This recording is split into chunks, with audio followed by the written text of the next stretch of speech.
잠언 말씀 중에서 제가 몇 절 봉독합니다. 악한 자여, 너는 의로운 사람의 집을 빼앗으려 엿보지 말며 그가 쉬는 처소를 허물지 말지니라. 대저 의인은 7번 넘어져도 다시 일어나려니와 악인은 재앙으로 말미암아 영영 엎드려지느니라. 대저 악을 행하는 자에게는 아무런 미래가 없으리니 악을 행하는 자의 모든 등불은 꺼지느니라. 살펴보니 악한 자들에게는 재앙이 갑자기 닥쳐오리니 그들의 멸망의 날을 누가 알 수 있으리요.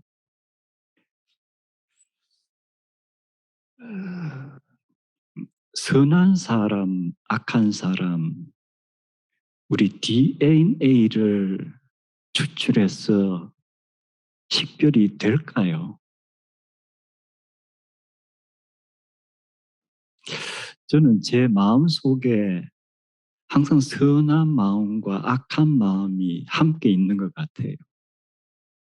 바울 사도도 로마에 보낸 서신에서 그 말씀을 하고 있죠. 그래서 선한 생각이 밖으로 행동으로 나올 때 나는 선한 일을 하고, 악한 생각이 밖으로 나와서 행동으로 이어질 때 악한 일을 하는 거예요. 선한 일을 많이 하는 사람은 선한 사람이 되고, 악한 생각, 악한 일을 계속하는 사람은 악인이 되는구나. 그러나 절대 악이라든가 절대 선이라든가 이런 것이 누구에게 이렇게 얘기할 수는 없겠구나. 나도 항상 악한 행동을 할 그러한 소지가 충분히 있다.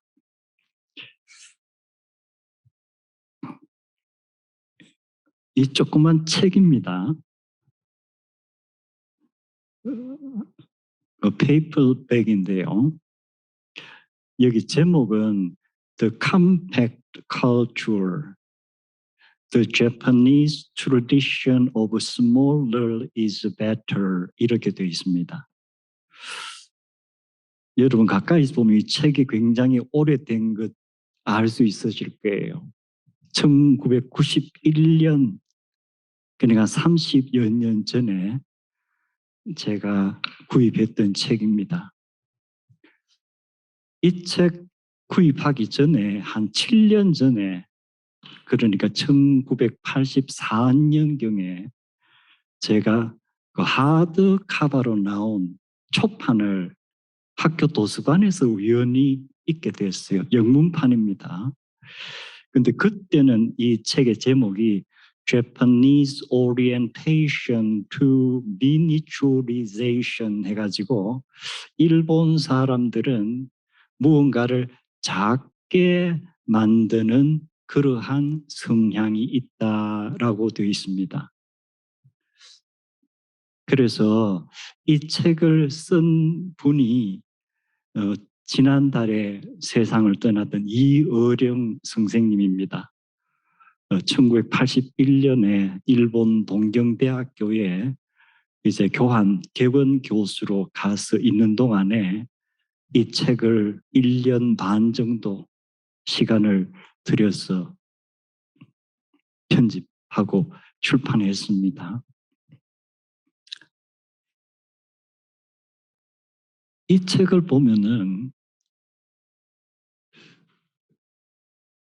앞에부터 일본 사람들은 작은 것을 귀하게 여기고 작은 것에서 아름다움을 찾고 작은 것에서 무언가 가치를 창출해서 그것이 세계 많은 사람들에게 도움을 주고 있다.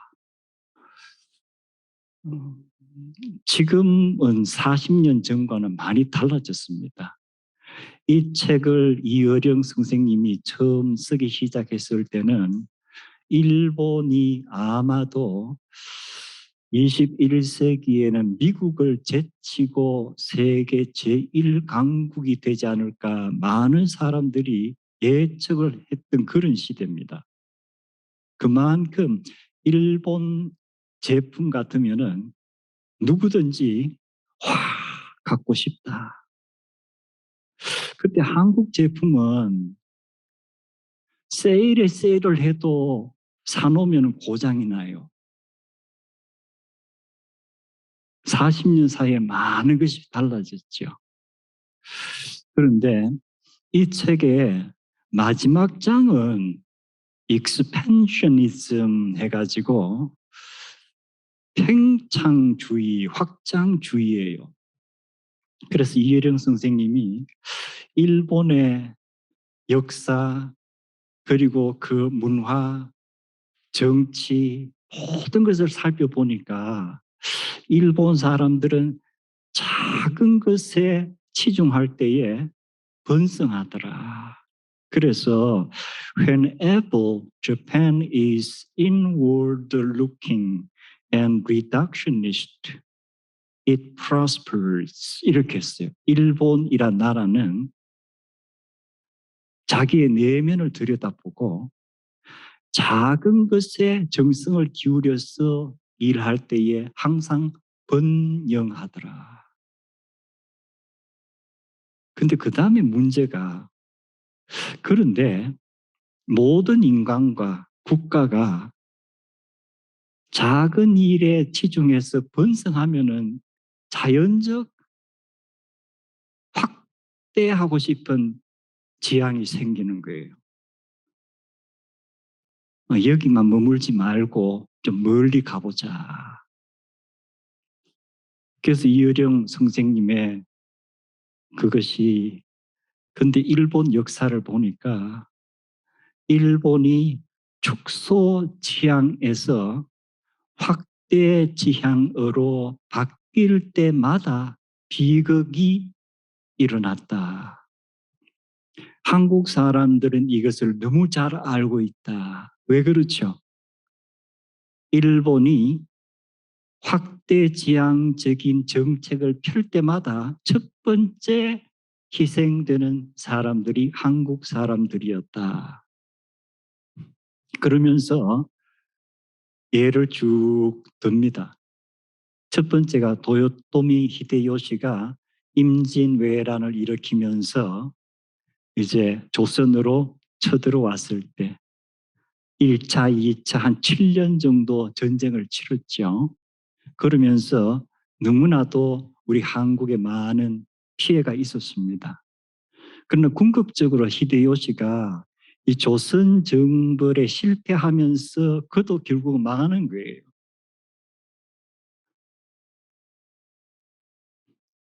그리고 일본이 19세기 말에 서구 문명을 받아들이고 메이지 명치 유신을 시작하면서 다시금 축소해서 확대 지향적이 되었어요. 그러면서 또 조선을 그때는 이제 식민지로 삼게 됐죠. 그리고 나서 30년대부터 만주를 침략합니다. 그리고 동남아시아 이렇게 하면서 많은 아시아 사람들에게 피해를 끼친 거예요. 그러나 결국은 2차 세계대전이 끝나면서 일본이 패망했습니다. 그래서 이 어령 선생님의 주장이 일본이 작은 것을 중시하고 그것에서 아름다움을 찾고 가치를 추구할 때에 일본은 많은 사람들에게 도움을 주고 문화적인 리더가 될 수 있었다. 그러나 일본이 무력으로 영토를 확장시키고 자기들의 이익을 우선시할 때에 많은 사람들에게 피해를 주었을 뿐만 아니고 궁극적으로는 자기들이 망하더라. 그래서 결론은 Your success and prosperity has always been in making things smaller. 일본 국민들아 들으시오. 여러분은 작은 것을 귀하게 여기고 거기에 치중할 때 항상 번성했습니다. Don't become demons. 그래서 확대지향적으로 이웃을 침공하는 그런 악마가 되지 마십시오. 약 40년 전에 일본이 다시금 무언가 이렇게 확대지향적이 될 때 하나의 워닝이에요. 지금 우리는 일본 국민에게 외쳤던 이어령 선생님의 이 말씀이 러시아 푸틴에게 해당할 수가 있겠구나. 왜 자기가 가진 것에 만족하지 못하고 expansionism 하면서 많은 사람들에게 피해를 끼치는가? 그럼 하나님의 말씀으로 우리에게 주어진 성경에 기록된 잠언에 제가 처음에 읽었던 말씀 보면은 결국 악한 일을 행하는 자는 거꾸러지게 되어 있다. 의인은 7번 넘어져도 일어서지만 악인은 거꾸러지게 되어 있다. 잠언 기자가 내가 세상사를 살펴보니 악인이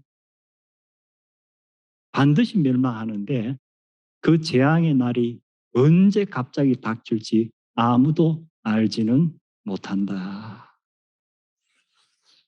이 푸틴이라는 인물이 이 말씀을 좀 알았으면 좋겠어요. 궁극적으로 작은 것에 만족한다는 것은 에덴 동산의 평화와 번영이에요. 하나님께서 이것 너희들 다 즐겨라. 그러나 저것만은 손대지 마라. 하나님께서 주신 것에 만족할 때 아담과 하와는 얼마나 날마다 즐겁게 생활했겠어요.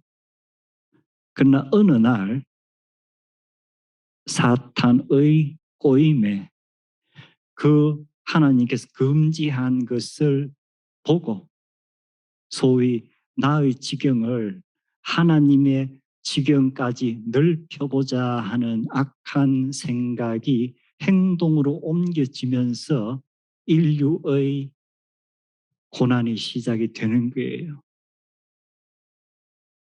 그리고 인간의 역사가 바로 expansionism, 그것이 발동할 때 항상 수많은 희생자를 낳고 궁극적으로는 그 일을 시작한 그 악한 사람도 망하는 거예요. 이것이 성경이 우리에게 주는 교훈입니다.